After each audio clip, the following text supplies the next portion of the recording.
Good morning, everyone.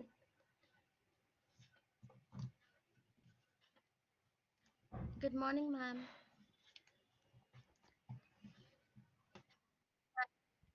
Good morning, Archana. So let's start with the attendance.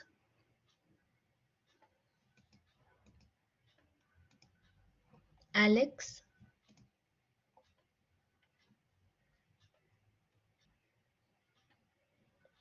Archana,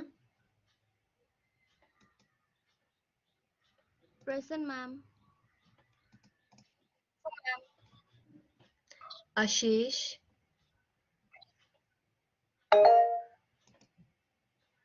Dipesh,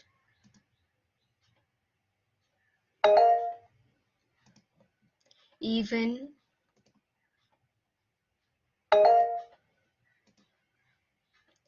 Jeju, Yes, ma'am. Marina,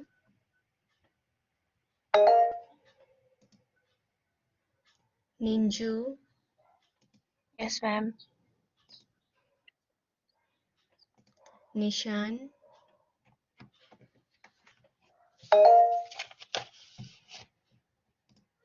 Ojaswi,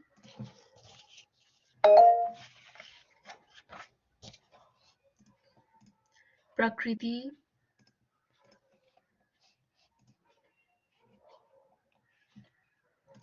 Prasamsha,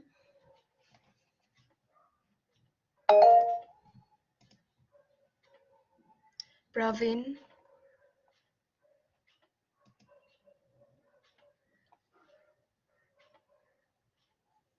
Pravin, Raman, Present, ma'am.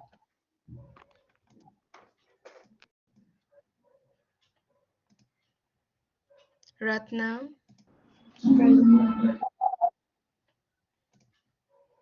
Rebison, Ritesh, Present, ma'am. Rivaz,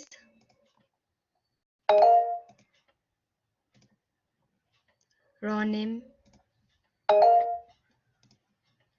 Sacham,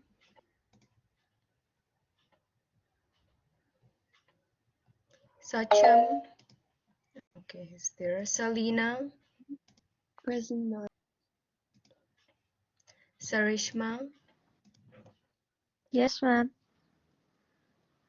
Shekhar,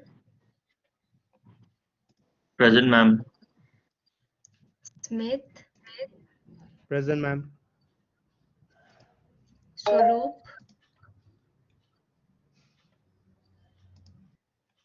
Unish, Present, ma'am. did anybody miss the attendance?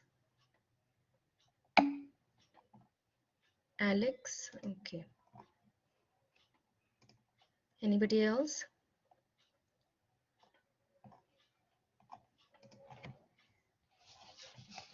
I guess that's it with the attendance, right? All right, so in the last class, we went through advertisements, right? We went through the advertisements and we discussed about the strategies used in those advertisements, right? So I believe all of you remember that. Do you have any questions regarding the last class?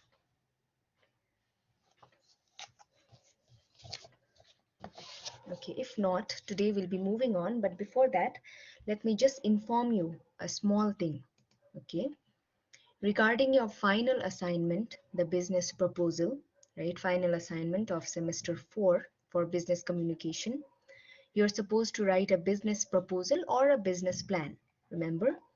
So for that, the submission of the first draft is 31st of July, coming Saturday. So please submit your first draft in QMU Hub by Saturday. All right. If you have not prepared it too, please start preparing for it. Okay. And after that, the second draft is after 2 weeks. That's 14th of August. So please prepare accordingly. All right. Now, even if you have not started, it's not too late. You structure your proposal, make the front page, make the table of content, and add whatever information you have for the first draft at least. All right. And submit it on 31st of July. So please don't forget that. And if you need any help, any confusion regarding the final assignment, first draft, please let me know. Right, do that. And before 2 classes, that's I think before last week, we had assignment number 5. That is the first presentation you all did, elevator pitch, right? So I'm still asking, some of you were absent on that day. Ninju, Raman, Riwaz, Sacham, and Swaroop, the 5 of you. If you still want to present today, okay, so that I can mark you here, please stay after we finish today's class and please present it. Okay, so you can prepare until we finish the class. Now let's start with our course. So as we were discussing in the last classes, persuasion in business communication, right? We'll be further discussing in detail regarding persuasion. Let me share the slide first.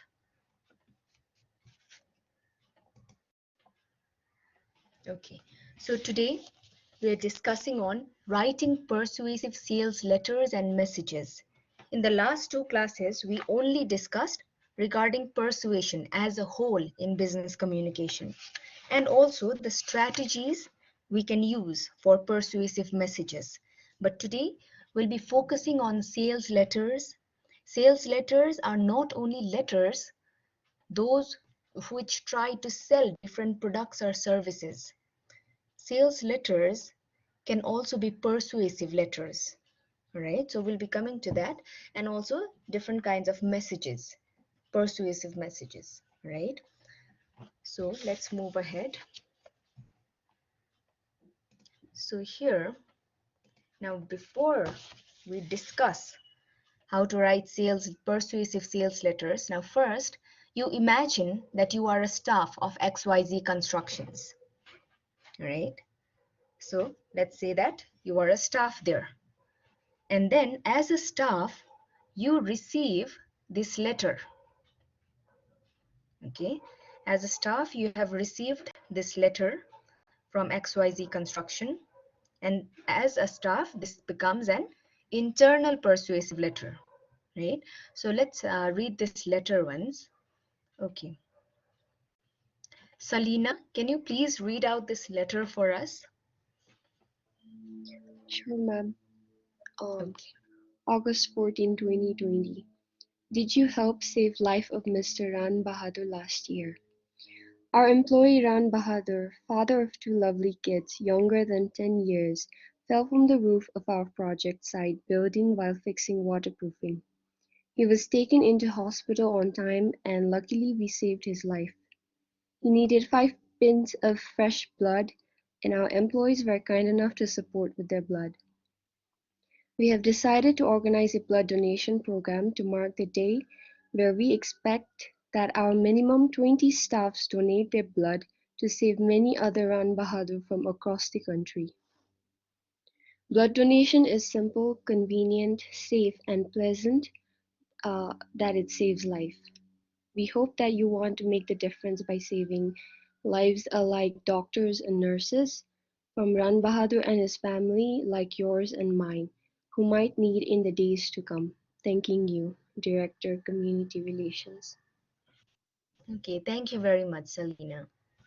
So here in this letter, what's written here is that an employee of this company, XYZ Construction, named Ran Bahadur, he was hurt, right? He fell from the roof of the project site building while he was trying to fix the waterproofing. So as he fell down, they took him to the hospital and fortunately, they saved his life. So how did they save his life was the employees, they came and donated blood on time so that Ran Bahadur's life could be saved. So now this letter is telling us that in a similar way, we are organizing a blood donation program. So through that blood donation program, how much ever blood gets collected, that can save other people's lives too, just like Ran Bahadur's life was saved. So they're trying to persuade, they're trying to convince the employees, that means you are the staff there, right? They're trying to convince the staff that come to the blood donation program and donate blood. And how are they convincing is they're giving the example of Ran Bahadur's story. And by Ran Bahadur's story, if we go to the last class, we can connect this letter to pathos, that is emotion, feelings, right? So now, after this letter, now answer a few questions, all right? The first one, what did you feel after you read this message as a staff, okay? Because you are supposed to imagine that you are a staff of XYZ Constructions. So how did you feel? Did you feel that this letter was convincing, persuasive, or did you feel that this letter was useless? Why did they even send this letter?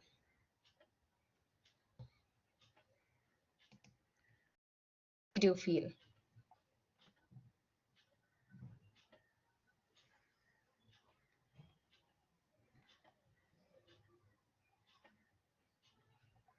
Or did you feel nothing at all?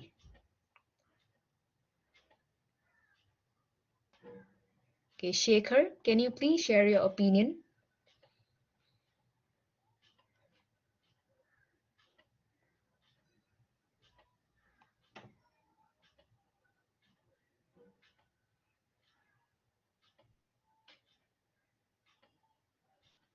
Shekhar, are you there?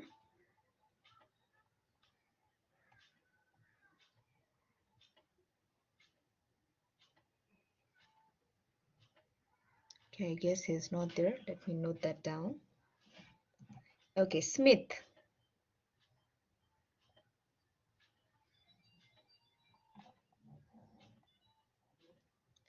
Smith, are you there?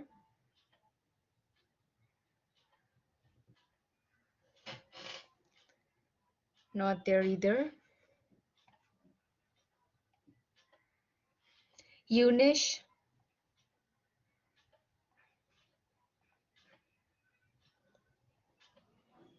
Yes, ma'am. Okay, Eunice, can you tell us what you felt after Salina read the letter for us?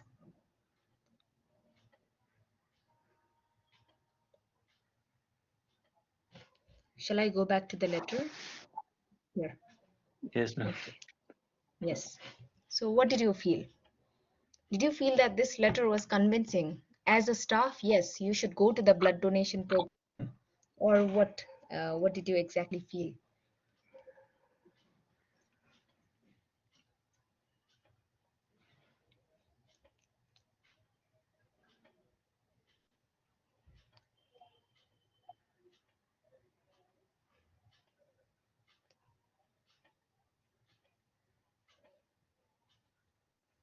Eunice, are you there?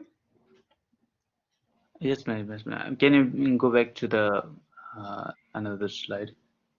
The question, okay. So it was the first Okay. question. So what did you feel after you read the letter?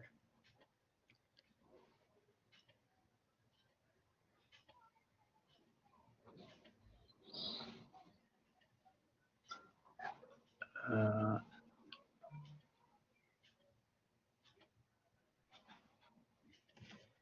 No, just tell me that if you had a I think letter it like was this, convincing. mhm, it was convincing. Yes, Was it, Eunice? I think so. Yes, of course. I also think that it was convincing. But now, after that, go to the second question, Eunice, please. How would you respond to this request? How would you respond to this letter? Would you say, yes, I will come to the blood donation program? Or would you say, no, I would not come? I would say yes. Yes. Why?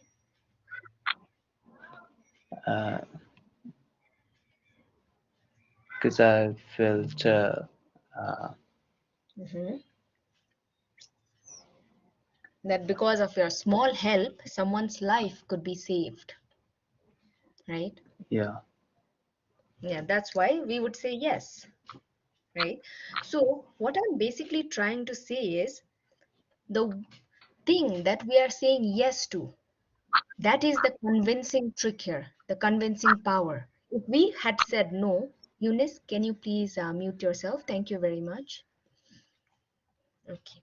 So if we had said no, or if anybody would have said no to this letter, that would be that this letter was not persuasive or not convincing. But see, it's written in such a way. Look at the first line itself. Did you help save life of Mr. Ran Bahadur last year? Means they're asking a question. Did you help Ran Bahadur to save his life? So all the employees, all the staff, whoever reads this letter, they feel some attachment towards Ran Bahadur. They remember Ran Bahadur and his story, that he was having a difficult time with his life, and because of all the employees, his life was saved. They go back to the story. They are emotionally connected. They're attached to Ran Bahadur's story. So they agree that yes, just like Ran Bahadur's life, we can save other lives too. So we must go to the blood donation program. So this is how this particular letter from XYZ Construction to its employees, this is convincing the employees, the staff to come and donate blood, right? And this letter is also giving importance to the readers, to the audience. They are saying that it's because of you his life was saved. You are very important. You are very special. So why don't you come and try to save other people's lives too? You can do this. See, they're giving emphasis on individuals. So now, after this letter, yes, of course, we went through these questions too, right? What did you feel after you read this message? So most of you have must have felt that the employees, usually the staff employees, they feel that it's because of them. They feel an importance given to them. They feel that yes, because of us, Ran Bahadur's life was saved. So if we go to this blood donation program, we can save other lives too. We can help other people too. So this is what usually people feel, right? Now the second question, how would you respond to this request? So just like Eunice mentioned, most of us also would say that yes, we will come to the blood donation program. And the third one, what makes you think in such a way that we will say yes to the letter? Yes, we will come. Because it's written in such a persuasive way.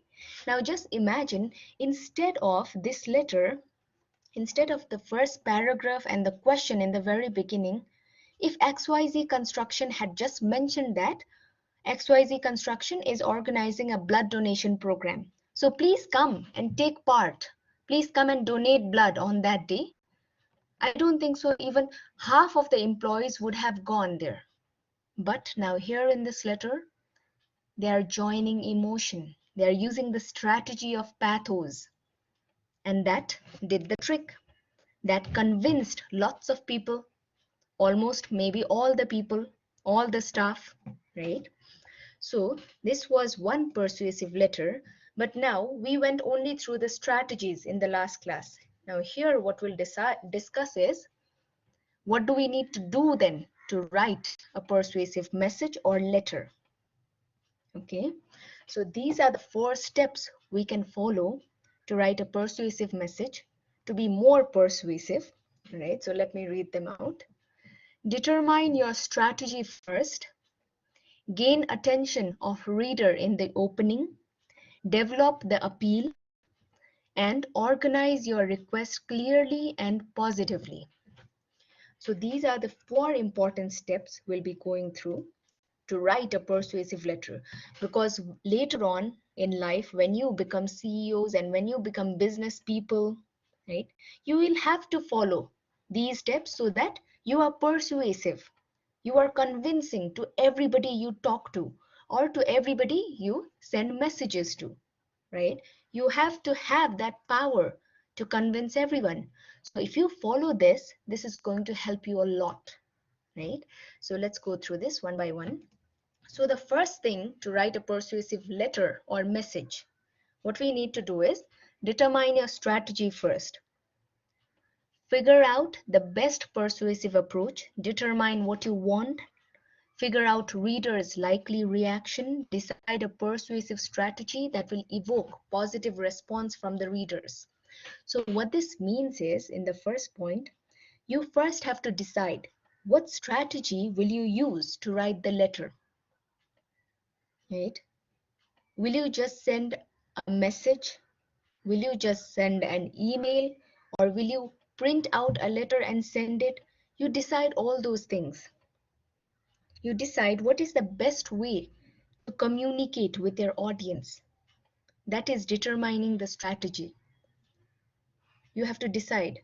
Now you can't send if a peon, okay, you have to send a message to a peon, you can't send it in an email. Maybe he doesn't have an email. So you have to decide, how will you send the message to him? Maybe you'll send him a printed letter. So that is determining a strategy. Now, if you have to send it to the other staff who work on the laptop and computer, you can send it in the email to them. So that is determining your strategy, right? First do that. And also decide, how will people react to the letter? You have to read it yourself first before you send it. And that is how you can decide what people will react. Will they react positively or will they react negatively? So always be careful for that. If you think that people will react negatively, change your words into positive words. Make your letter as much positive as possible so that people, the readers, your audiences, your staff, they will react positively, right? So that is first what we need to do, determining our strategy, right? How will we communicate? The second one is gain attention of reader in the opening. So what you do here is, how will you gain the attention of the reader then? Because in a letter or in sales message, in emails, we cannot be using non-verbal communication. The person, your reader or your audience cannot see your smile or cannot see that you are angry or cannot see if you are sad or happy. All that person will be able to see is the words, letters, and sentences. So your letters, your sentences must do the work, must convince. A tone will also not be there, right? So what we need to do is, it's always good, okay, if you grab the attention of your reader in the very beginning. Because if your audience is interested in the beginning, they will go on reading your message. If they do not find any interest, or if you are unable to gain the attention of your reader in the very beginning of your letter, they will just ignore your letter if it's not interesting. So that is why what we usually need to do in sales letters and messages is that try to gain the attention in the first line or in the first paragraph itself. Because when you gain the attention in the first line itself, people will be curious, people will be attentive, people will be interested, and that is how they will go on reading the entire letter. Just like in the letter of Ran Bahadur, the very first line here is, did you help save life of Mr. Ran Bahadur last year? That means they're asking a question. They're creating curiosity. They're trying to tell the reader that, see, you helped save the life of Ran Bahadur last year, right? So they're trying to make their reader special, important. So that is how they gained the attention in the very beginning, in the opening, right? Now below you can see an example there. Let me read this out. This is the first line of the letter. Okay. When you are studying in the world-class university, thousands of youngsters of your age are struggling to earn their life in the villages. So when a student reads this first line, that person will be convinced easily. Because what this line is saying is, when you are studying in the world-class university, means you have come to our university to study. But do you know, thousands of other people of your age, they are unable to come to this university and study. They have to work in the villages. They cannot study. They have to do very much, they have to struggle, they have lots of problems in their life. But look at you, you are the lucky one who is able to come to our university and study. So in the very first line, what they did here was they gave importance to the reader. They said that, see, you are the lucky one, you are the special one, you have much privilege unlike other people in the villages of your age. So this is how they are grabbing the attention. Right? So this is what we need to do to persuade the people, the readers in the very beginning. Now look at the paragraph there in this slide. Goal of persuasive message is to convince someone who has not invited your message and may not agree with your request. So sometimes the letter might just go to readers. They might not be expecting your letter. So when they read, they might not be interested. They might say, why is this letter here? Why should I read this? And sometimes people might read the first two or three lines. So if you are able to convince them in the first 2 or 3 lines, you'll be sure that they will read the entire letter. So central task of any persuasive message is to gain attention of reader to your message and convert them into receptive mood. This means that even if they are uninterested, write in such a way, write positively, write convincing words in such a way that even uninterested people will become interested in your letter, right? So this is the second point. Now, after we gain the attention of our readers in the beginning, after that, what we need to do is develop the appeal. So appeal is kind of request. Develop the request. So what are you requesting for? What are you trying to convince? Say that thing, right? So after you open the message part, now proceed with your goal of persuading. In the message part, you grab the attention, then you say what you are trying to convince. Then you put your request there. You put your appeal there. And the way you appeal, the way you request something must be very good.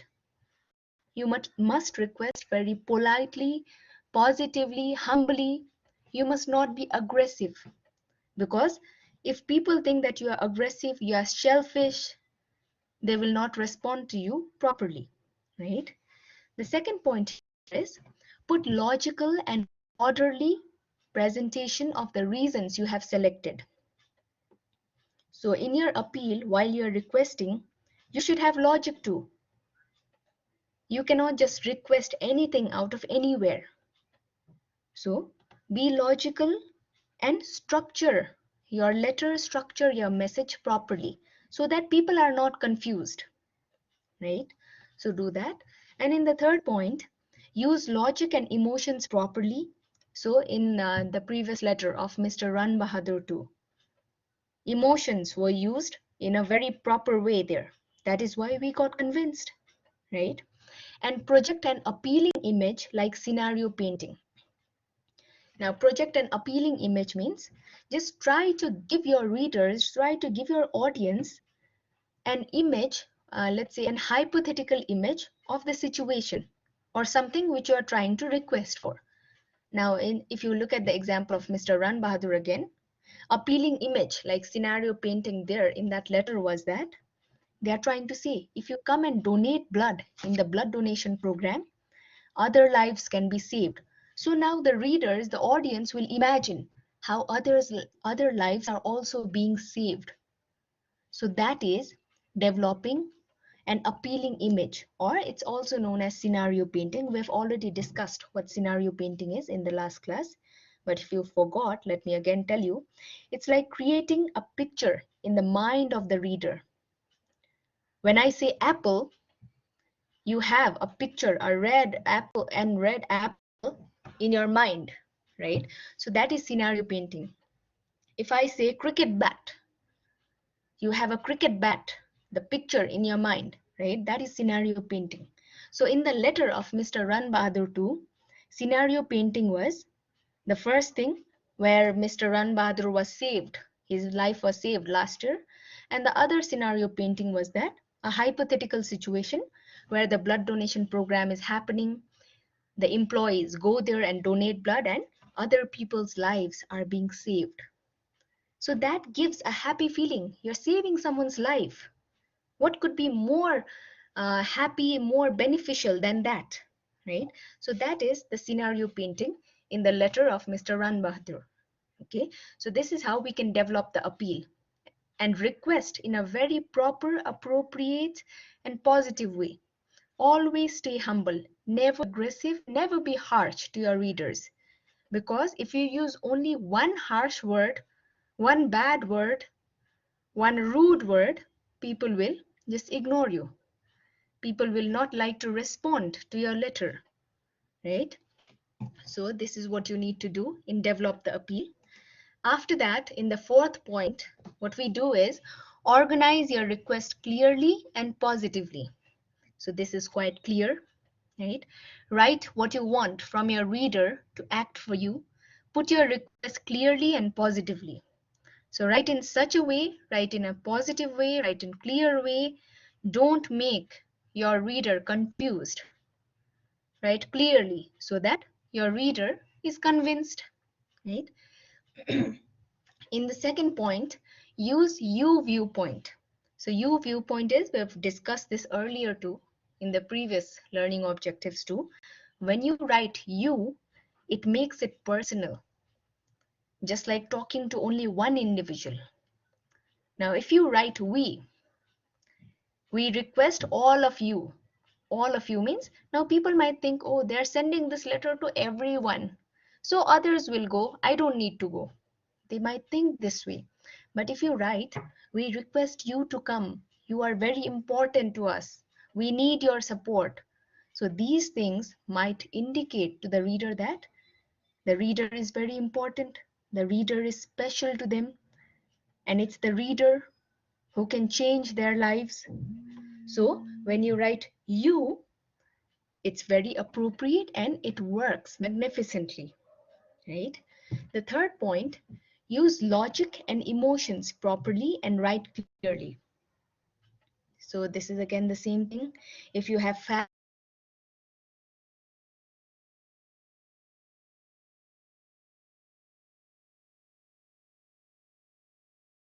right? You give that too.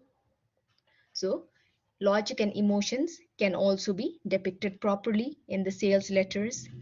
And like in negative messages, select words carefully and avoid words that creates negative mood. So here what it means that select words carefully. Do not write negative or bad words. Write proper words, okay? Write positive words. And this is how you can grab the attention of your reader more and more. If you write negative words, they will ignore you. But if you write positive words, they will be attracted towards your letter. They will be convinced through your letter, right? So these are the 4 steps we can follow to write a persuasive message. And every persuasive or convincing message or letter, they depend on what your content is.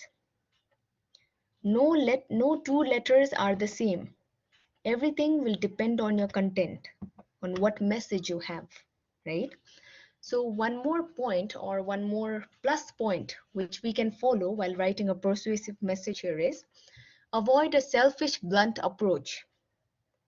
So a selfish, blunt approach is, from the word itself we know, don't be selfish, it means, while you're writing a letter. Selfish means that don't only appreciate yourself. Don't be self-centered. Don't write that my company is great. I am the best.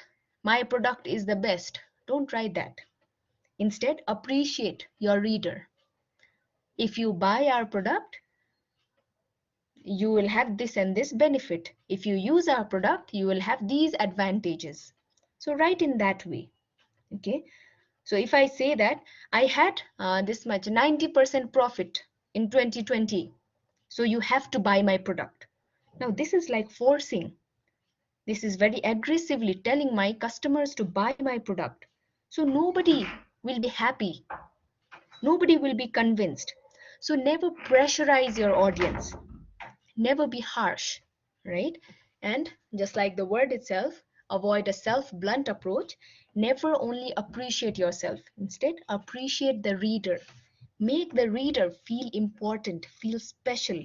That is how you can gain the interest and gain the attention of your reader, right? So remember this too. Now, the next thing is read this message and evaluate, right? So there's one message. So based on the 4 points, what we need to do to write a persuasive message, let's read this letter and see if this message is good or not. All right. Okay, Archana, can you please read this letter for us? Yes, ma'am. Okay. Am I audible? Yes, Archana, you're audible.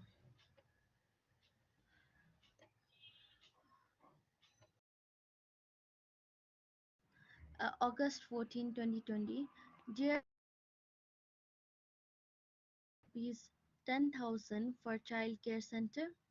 We have set rupees 5,000 as minimum for donors to give, but larger amount as far as you can would be appreciated. Our childcare badly needs your support. Currently, our other donors refuse to provide their regular support to our center, and our kids will have terrible times.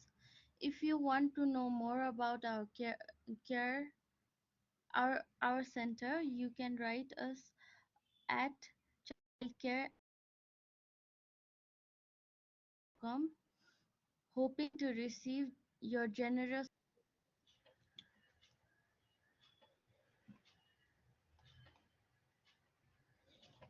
Okay, thank you very much, Archana. So, after reading this letter, what do you think? Was this letter convincing?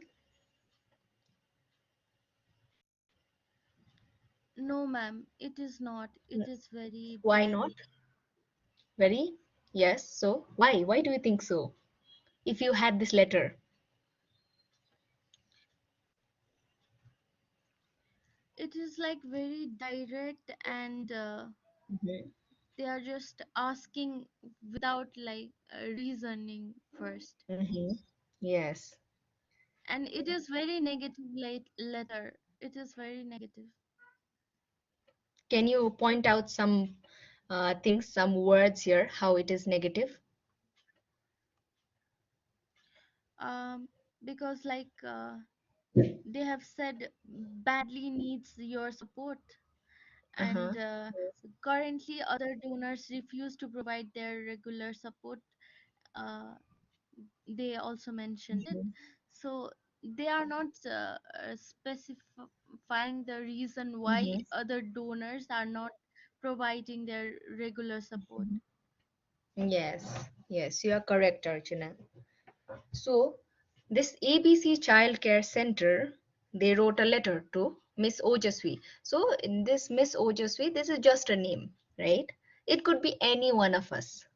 So, the very first what they said was, will you please donate 10,000 for our child care center? Now, as we read the first line, as a as an audience, as a reader, what will we think? Why should I donate 10,000 for this child care center? I don't know them. Who are they to me? Maybe they have children in the child care center, but who are they to me? I don't know anything about them, right? So anyone would feel that. And the second line, it says, we have set 5,000 as minimum for donators to give. So this is again negative. First thing they say is donate 10,000. And again, directly, they create a negative impact by saying the minimum you should donate is 5,000. Okay. They are not giving a freedom to the readers, to the donators to donate as much as they want. Someone might only want to donate 2,000. Someone might want to donate 50,000. It bases on the donators, right? How much they want to donate. And by setting that 5,000 minimum, please donate 5,000 minimum, they are creating a negative impact on most readers, right? So in the first two lines, they have created a very bad impact. Now going to the third line, but larger amounts as far as you can would be appreciated. Now again, they are saying if 5,000 is minimum, but if you donate more than 5,000, you will be appreciated. Now that is hinting that if you donate less than 5,000, you will not be appreciated. So they're trying to pressurize the reader. They're trying to pressurize the audience that you have to at least donate 5,000, right? So now, if what if someone cannot donate 5,000? What if someone doesn't want to donate 5,000? Because this is not the only childcare center who is asking for donation. Maybe there are other organizations too. So not everyone can donate at every place. Maybe 100 organizations are asking you to donate. And if every organization starts telling that 5,000 is minimum, so will we be able to donate 5,000 in 100 organizations? Not possible for everyone, right? And through this letter, we can also see from the first three line itself that they are not even requesting. They are saying, of course, they are using the word please in the first line. Will you please donate 10,000? But again, they're trying to pressurize. They're not requesting. They're forcing the reader, right? So in that way, we can see that this letter is not positive. This creates a negative impact on the reader, right? Now, let's go to another letter which is similar, okay, and compare the previous letter, okay? Okay, here, Archana, would you please be kind enough to read this letter too, because it's related?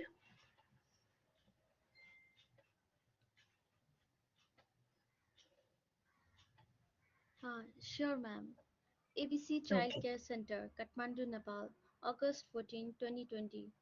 Dear Miss Ojasvi, imagine if you were 3-year-old child without parents to look after.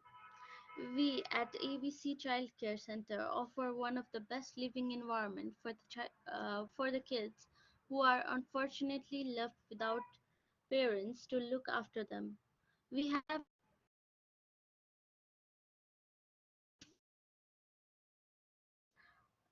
are suffering themselves due to COVID-19 pandemic and their income plummeted. They informed us about their incapability to finance for center wide. In this background, we would like to request you to donate rupees 10,000 Child Care Center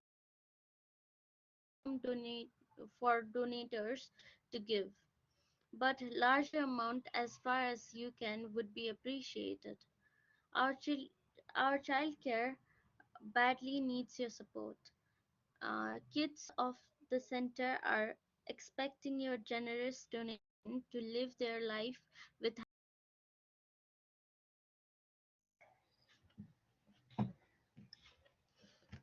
Okay, thank you very much, Archana, again. So this second letter is similar to the first letter, right? And whatever is said in the first letter is again said in the second letter too, in this letter too, but there are other things added in this letter. So what do you think about this letter?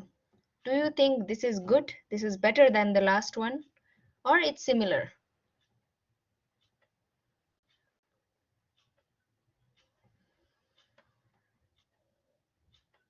No, the of Mhm. presenting the letter was rude before, and that this is not rude at all. It's not rude at all, right? They have written the same thing in the third paragraph, right? Yeah. The money asking like minimum 5,000, same thing. Mm-hmm. But it doesn't seem rude. It seems more convincing, isn't it? And why is it convincing?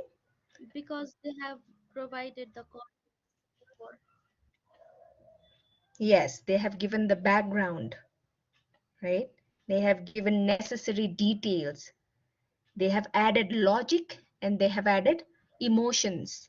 So this is why this particular letter becomes convincing and the previous letter was not convincing at all. Now look at this letter, the very opening line. Imagine if you were a 3-year-old child without parents to look after. Now the first line is creating a huge patho in the reader, huge emotional feeling. Now they are telling us to do a scenario painting. Scenario painting is imagine a hypothetical situation. So what readers will start imagining is, if I was 3 year old, when I was 3 years old, what if I didn't have parents to look after me? What if I was alone? That would be so sad. What would I do? So after that, what this letter says is, we at ABC Child Care Center offer one of the best living environment for the kids who are unfortunately left without parents, right? So don't worry. I know like you have already emotionally felt that it is very difficult for a 3-year-old child to be without parents. But here at ABC Child Care Center, even if they don't have parents, we give them the best living environment. We look after them. And not only after one child, we have 35 such children. Now, after creating that emotional feeling, arousing that emotional feeling in the reader, they are giving a background of what they do. They are describing about their child care center, right? After the description, now they tell us the problem. They say that like our regular donors, there were so many regular donors, but because of this pandemic, they informed us that they cannot help us, they cannot support us at this pandemic moment. So now, after reporting their problem, they appeal now. They develop the appeal, they make a request. So that is why we are requesting you, we have come to you, because you are the only one who can help us in this difficult time. So we request you to donate 10,000 for the child care center, and we have set 5,000 minimum for donators to give. And even though they have written that we have set 5,000 as minimum, everybody cannot understand this because they have already described about their problem, about their situation. They are saying that we have 35 children who don't have parents, we have to look after them, and our donors, because of the pandemic, they are also having a difficult time, they are unable to come and donate. So we are really expecting from you, so please donate at least 5,000 and we will highly appreciate you, right? Our child care, it needs your support. See, so look at all the words, you words. We request you to donate, need your support, right? So these words are making the reader feel that yes, if I don't donate, if I don't support, what will the child care center do? What will the 35 children in this child care center eat? No, no, no, I need to donate. I need to support them. So this is convincing them. The background, the logic here, the emotion here is convincing when they are requesting something, right? So what do you think? This is really convincing, right? They made an appeal. They organized everything well. Just like in the last letter, they did not directly in the first line say that please donate 10,000. If they had said that again in this letter too, nobody would be convinced. Now, because they gave their background, they explained about their problem, and then only they requested for something, this is why people got convinced, right? So it's the same letter, but the strategy they have used is different. The structure, the order of the letter is different. That is why we must always remember to follow all the steps to write a persuasive letter, right? So we can clearly compare the two letters and decide to ourselves which is better and why, right? So let's go to the next point, next page. Yes. So here, in good persuasive messages or letters, what do you need to do then? The previous four were the steps, what steps we need to follow. Now, adding to those steps, what are the other things we need to consider then? These are very easy things we can do, right? The first one is open with words that gain attention and set up strategy. We use very catchy words, interesting and attractive words, right? And setting up the strategy.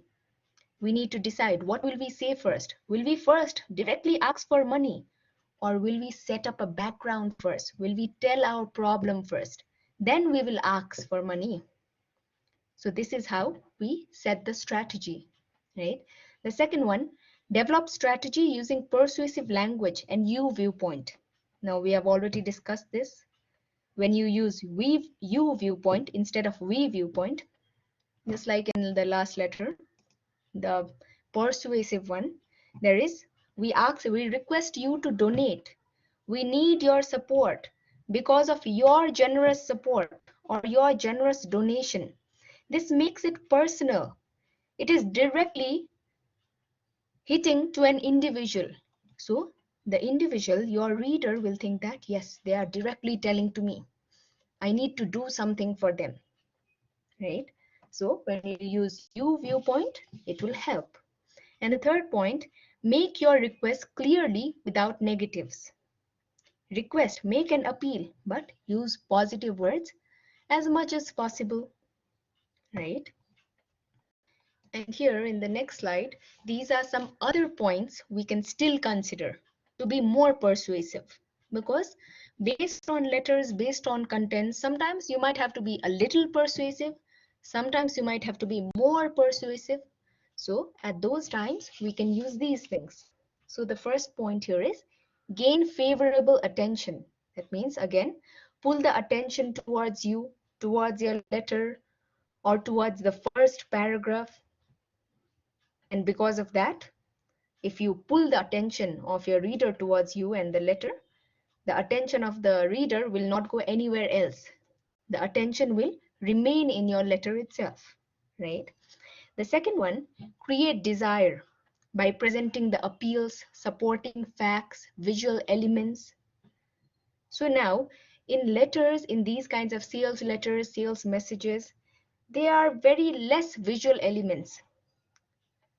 Only some might have pictures and videos. It's only letters and sentences and words. So there are no non-verbal communication too, no tone.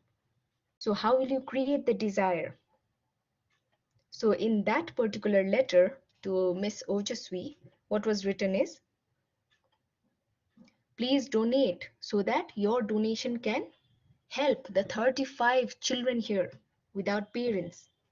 And in the letter of Mr. Ran Bahadur too, the words were working. There were no visual elements, only words. So the words were saying, see, in the past also you saved the life of Mr. Ran Bahadur, and now also you can save other lives too. So they are trying to make an appeal in that way. They're trying to convince in that way. Right? In the third point, include all necessary information. Now that's mandatory. You have to write whatever necessary information you have in the letter. If you have data, facts, figures, emotion, right? You can write those things. The fourth one, drive for the sale by urging action now. Now this is directly related to urgency, quickness, right? So sometimes like you might have letters from different organizations, different companies trying to sell you things. They might say, if you order this product within 3 days, you will have 50% discount. So after looking at that letter, most people will think, yes, if I don't order within this time, I will go in a loss. So if I order within 3 days, I will have 50% discount. So that is an advantage for me, right? So that is urgency. People will buy within 3 days. Now, if you say, if you buy within 1 year, you will have 20% discount. So you'll have to wait for a longer time. And in Miss Ojaswi's letter too, what they were saying is, please donate at least 5,000 because there are 35 children without parents. They need your support, need your donation. They are showing the urgency. How will they live? What will they eat? They're trying to show that. They're trying to ask you to donate as soon as possible, right? And the next point, postscript, possibly add a postscript. Now, in that particular letter, the postscript was, we need your support, right? The last thing. In other letters, postscripts might be, thank you for your time, thank you for your support. These things can be there, right? Appreciating the reader. The last line, in email, offer to remove from your mailing list. So when you send emails, when you're e-marketing, that, okay, this is our product does this and this. Like, people have so many emails, people have so many letters they receive, and they don't want to read it. They don't want those unnecessary emails. So as ethics, okay, being ethical, what we need to do is, we need to give them an option. If you don't like our emails, please request to unsubscribe. You might have found emails which mention those things too. If you find our emails inappropriate, please tell us to remove you from our mailing list. So this is kind of ethics, right? So these are the things what we can do, right? Now the next thing you need to consider while writing sales messages or persuasive letters are ethical issues, right? So usually sales messages, they are not welcomed. You have messages from let's say Big Mart, from Bhat Patini, from Daraz. You have so many emails, so many messages coming, popping up in your notifications, right? Sometimes you might have emails and messages like, do you want to do insurance? And it's not only one time that you receive these kinds of messages. It comes every 3 or 4 days. The emails just come. Do you want to buy our product? Every 1 week you have that mail. Do you want to open an account in our bank? Again, that's coming on and on until and unless you open, right? So usually people don't like these kinds of messages. And sometimes these kinds of sales messages, they can either make your business or break your business. Because if people are irritated, your business can break down, right? So you need to always behave ethically. So one thing regarding ethics can be like, do not use false data just to make yourself look superior. People just exceed the boundary. They put extra facts and figures to attract more customers, attract more audience. Now let's say, suppose you sold 5,000 computers last year. So when you're writing another sales messages just to increase your sales and attract more customers, don't write that we sold 50,000 computers last year. That's lying. That's writing a fake data. That's giving fake news, right? So don't cross your limits. That is not being ethical. Be true to yourself and be true as a company, right? First thing is that. And the other thing is being ethical as how you relate or how you communicate with your audience and how you communicate with your readers. Suppose now, just like I mentioned, emails from Daraz and Big Mart. Suppose you are receiving an SMS from Adidas. You receive it every day. And as time moves on, you start receiving it each hour, every hour. 24 messages in one day. The next day also you receive 24 messages from Adidas. Come and buy our product. So everyone at one time will get irritated. And you wouldn't want to buy from that company at all, because you're already irritated in the first place. So in that way also you lose your customers and readers. So it's not that you are not supposed to write anything or everything just because that reader gave you their email address or gave you their number. Respect people's personal space too. Don't force people, don't pressurize people to buy something or do whatever you say. So that is being ethical here in sales messages and letters, right? And the next one is regarding cultural issues. So cultural issues is kind of similar, like we have done it in learning objective 1, I guess, right? Based on different culture, based on different kinds of people.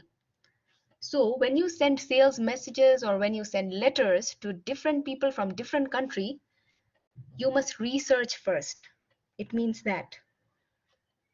Because it's not that when you become business people, you'll not only deal or you'll not only communicate with people from Nepal, you might have to communicate internationally.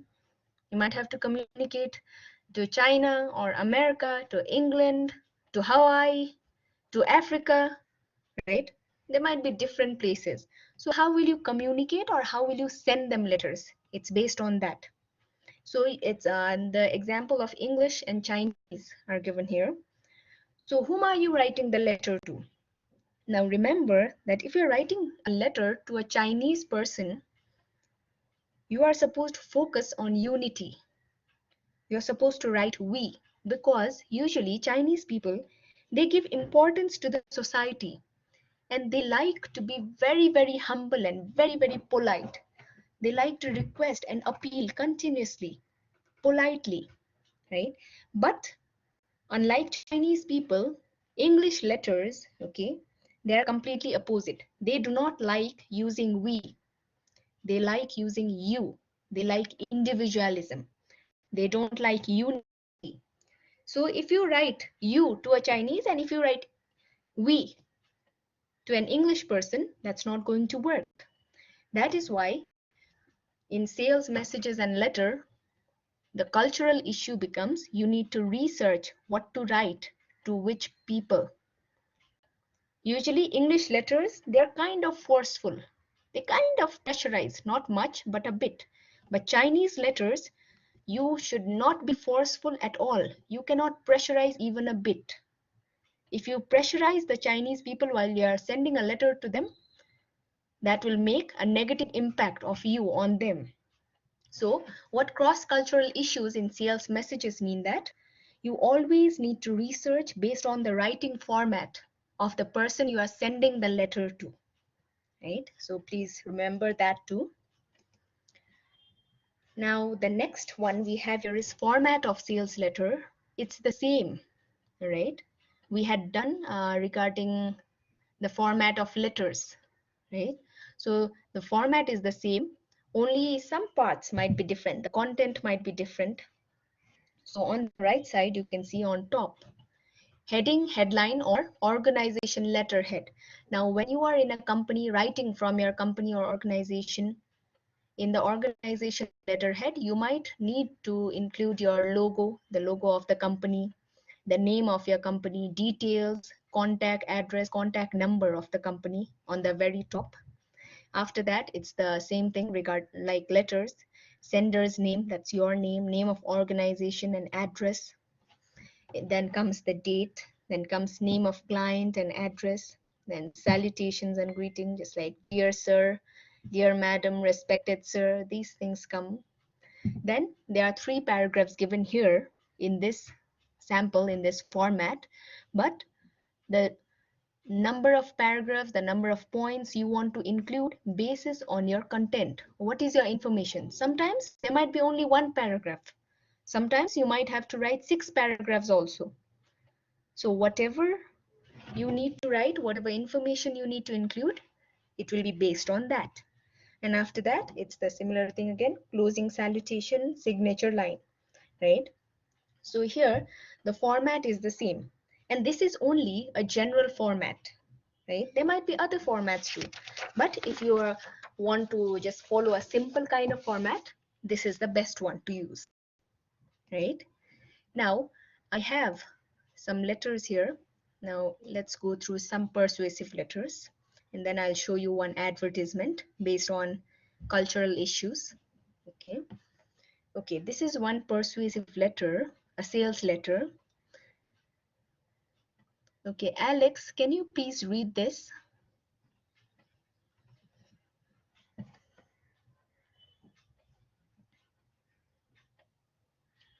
Alex, are you there?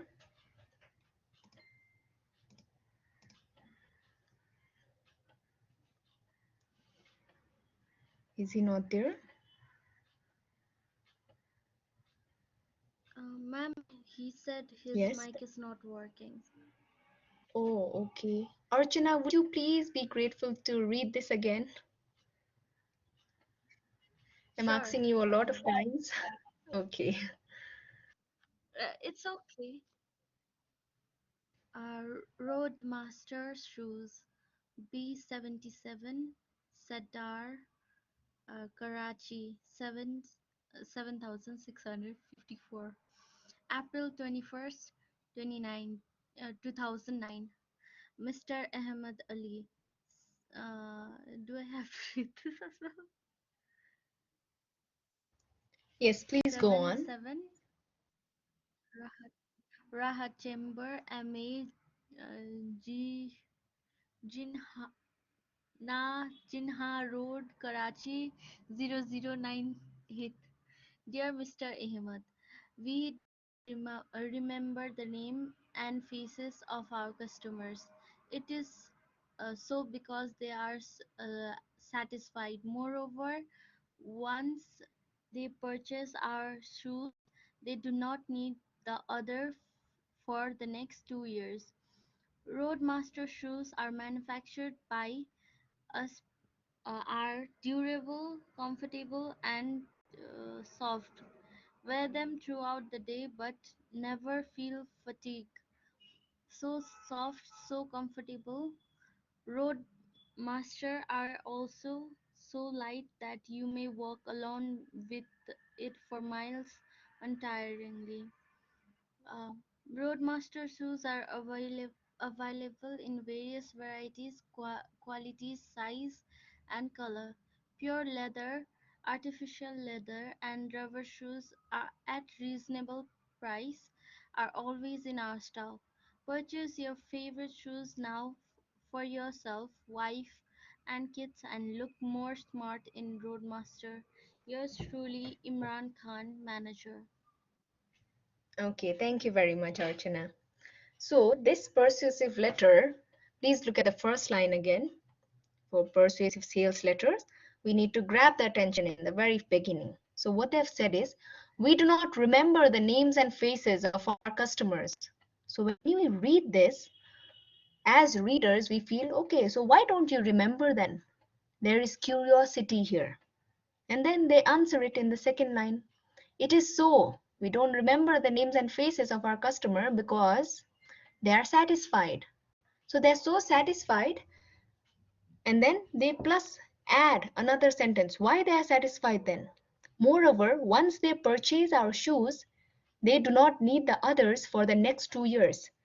So if you purchase Roadmaster shoes once, that will go on, that will be durable for 2 long years.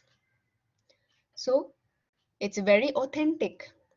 And then in the second paragraph, they come and describe about their product. They are durable, they are soft, comfortable, never feel fatigued means never feel tired. So soft and comfortable, right? You might just walk miles. You can walk a very, very long time in these shoes. You won't feel tired at all. And then again, they add other details about their product.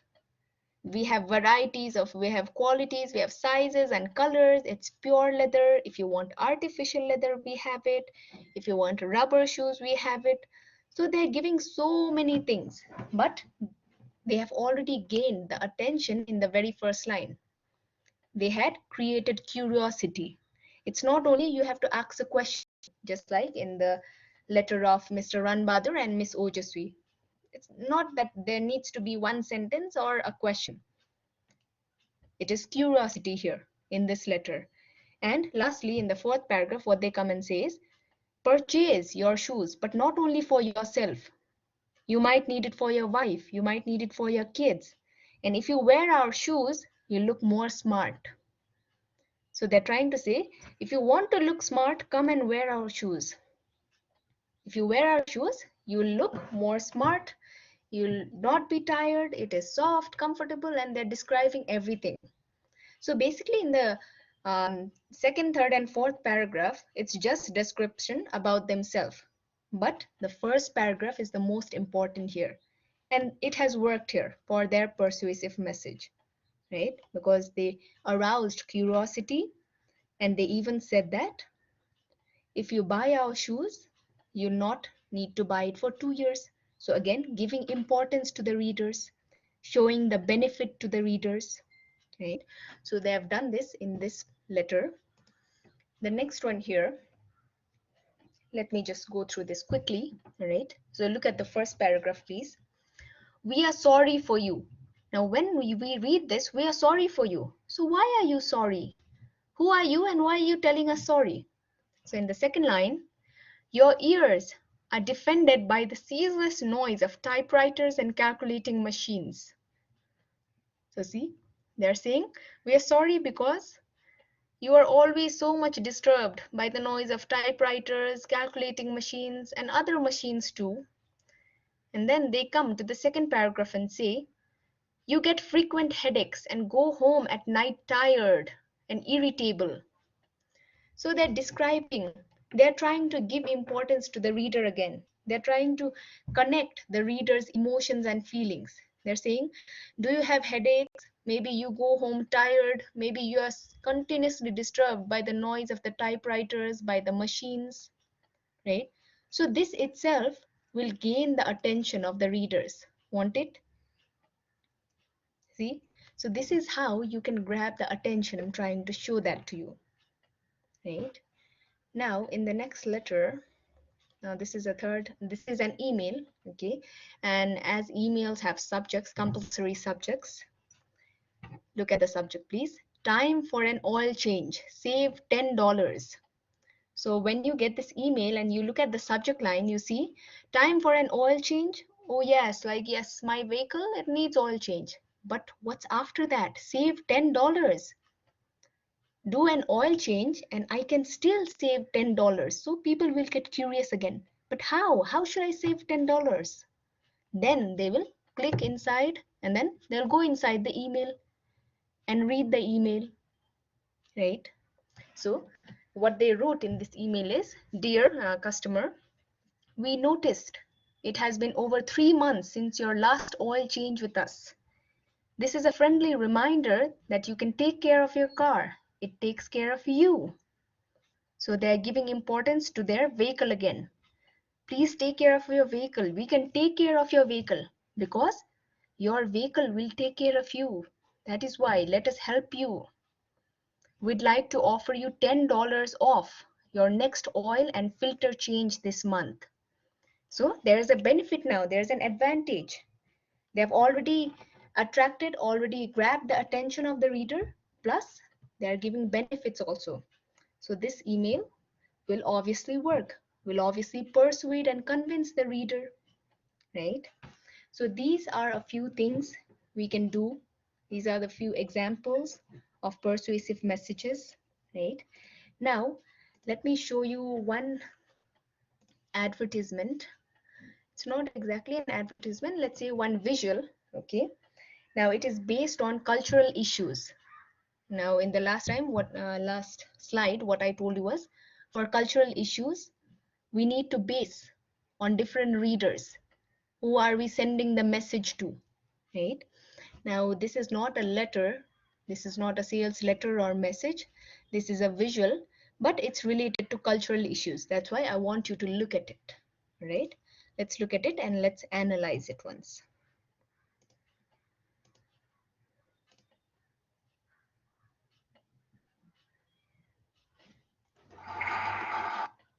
Was it audible?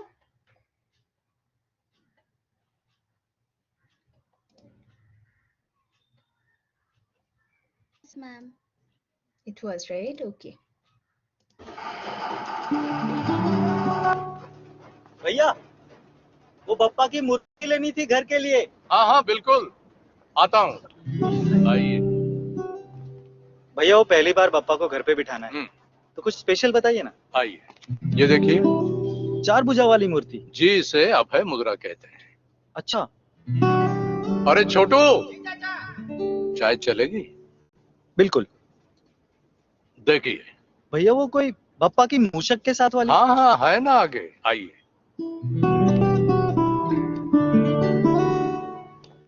हाँ, इस मूर्ति में है ना बप्पा अपने वाहन के साथ? मूषक, आप जानते हैं मूषक बापा का वाहन बनने से पहले एक असुर था। आपको तो काफी कुछ पता है।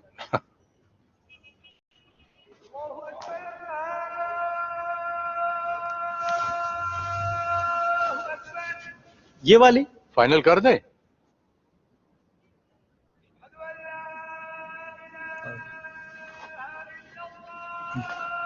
एक्चुअली आज थोड़ा कुछ काम है, मैं कल आता हूँ। भाईजान, चाय तो लेते जाइए।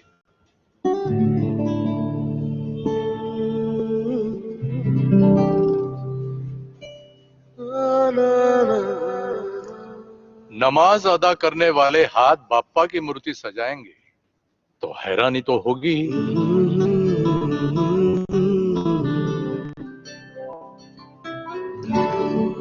यही काम क्यों? भाईजान, ये भी तो इबादत है। तो कल मिलेंगे ना? नहीं,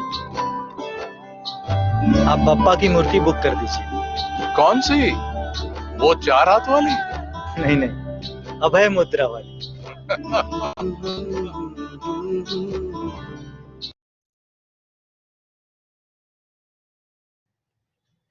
So what could you analyze in that visual?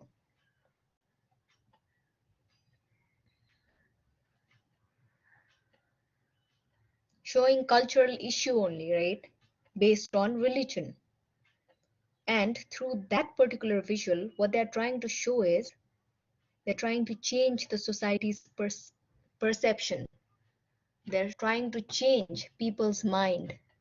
They're trying to say that even though you belong to different religion, there must be unity. We are not different people. All of us are the same. It's only that we worship different gods, different idols. But all gods are the same. They're trying to show that.